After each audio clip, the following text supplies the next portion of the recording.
Hey everyone, and welcome back. We spend a lot of time here talking about ways to really make the most of your real estate investments, right? Absolutely. Every dollar counts, especially when you're just starting to build your portfolio. For sure.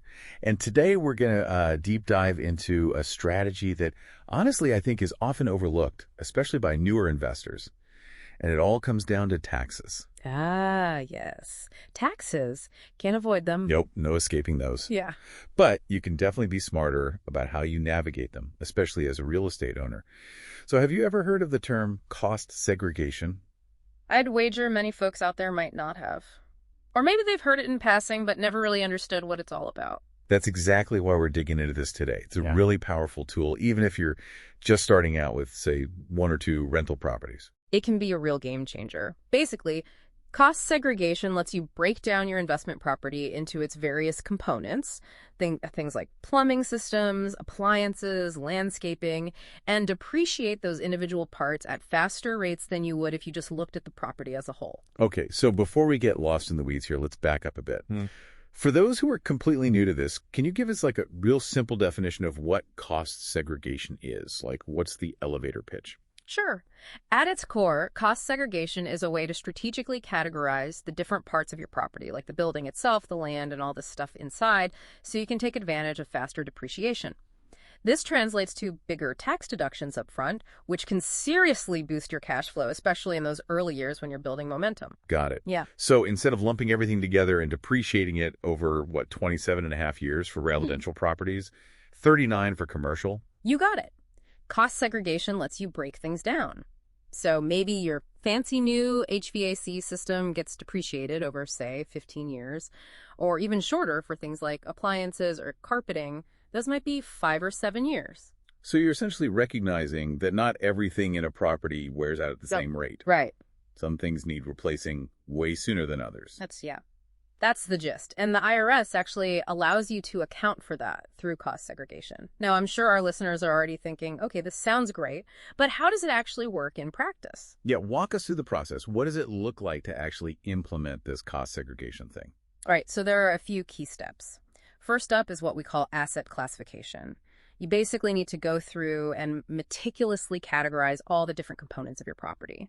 Think of it like taking inventory, but on a much more detailed level. We're talking plumbing fixtures, electrical systems, appliances, landscaping, you name it. Anything that's not inherently part of the building structure itself. So you're basically dissecting the property and figuring out what goes where, depreciation-wise. Sounds kind of complicated, honestly. It can be pretty detailed. That's why you typically need to bring in a qualified professional to do this, someone who has expertise in both engineering and tax, because you need to understand both the physical aspects of the property and how those translate into tax regulations. They'll go through your property documents, things like blueprints, contractor invoices, even appliance manuals to make sure everything is classified correctly. Okay, so you're not just winging it. There's a real method to the madness. Precisely. You want to make sure your cost segregation study is accurate and defensible if the IRS ever comes knocking. The second step is applying all those fancy accelerated depreciation rates. So once everything is categorized, you can start claiming larger deductions right from the get-go because those assets are depreciating over shorter time frames.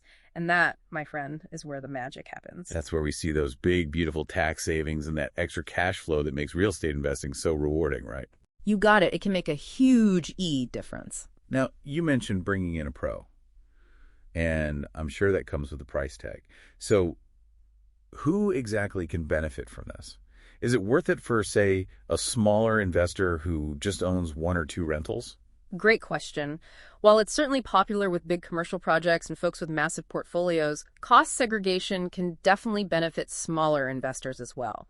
In fact, it's particularly valuable if you've recently purchased or renovated a property, even if it's a single-family home. Okay, that's good to know, because a lot of our listeners are in that exact boat. Yeah.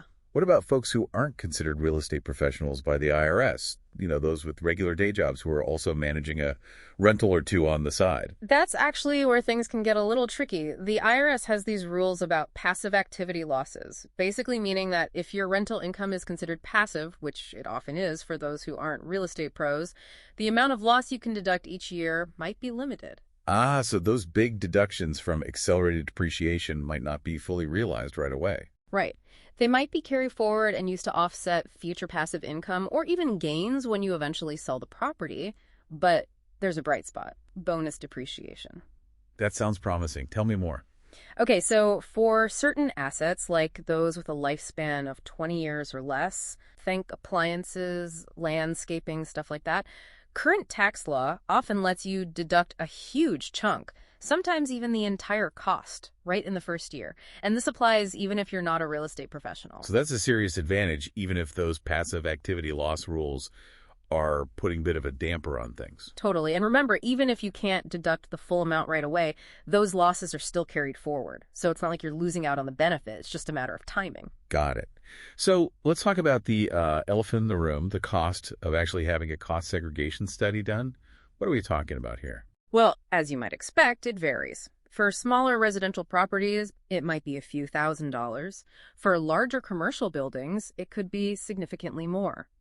The important thing is to do the math, weigh the potential tax savings against the cost of the study, and, shop around a bit, get quotes from a few different qualified firms. Makes sense. So essentially, it's an investment. You're paying up front for the study, but the hope is that those tax savings will more than make up for it, right? Absolutely, especially over the long term. And the sooner you do it, the more time you have to reap those benefits. Plus, as we mentioned, you can often apply cost segregation retroactively to past purchases or renovations.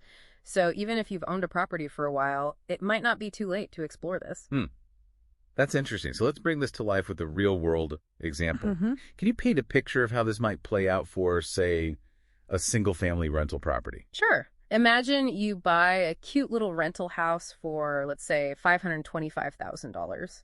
Half of that is for the land, so you've got $262,500. That's the actual building value. That's what you can depreciate. Okay, so $262,500 to work with.